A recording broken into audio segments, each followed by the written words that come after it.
Ginselebrar kang probinsya ang ika-32 nga National Disability Week. Pinaagi sa bilog nga adlaw nga selebrasyon sa Banwa kang San Jose, ginpangunahan dya kang provincial government, pinaagi sa opisina kang Provincial Social Welfare and Development Office.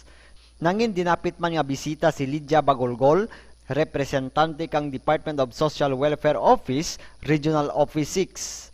Kagintamungan dya ka mga opisyales kang San Jose sa pagpanguna ni Mayor Ronnie Molina, kag presente man ang ating mga kabugtuan nga may kapansanan sa andang panglawasan. And we are encouraging sa mga municipal social welfare offices, sa ating local government unit, sa Committee on Social Services, na the best investment in our investment plan is to invest for humanity, no? More especially to give more budgets to our disadvantaged sectors. So this is a challenge kay July mag-budgeting kita, may budget call. This is a challenge, no? Butangin nyo man karaka nga pundo ang person with disabilities, ang programs sa person with disabilities including senior citizen, out of school youth, dala lang natin dyan ang women, no? Ining mga disadvantaged women natin, ining mga program natin sa livelihood, no? Just si Vice Governor Di Mamay is very concerned about the livelihood program.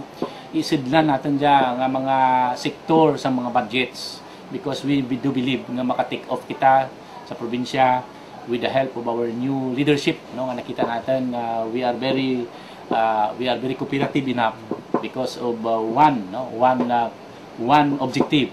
Para sa Ko Patrol, Peter Saldivar.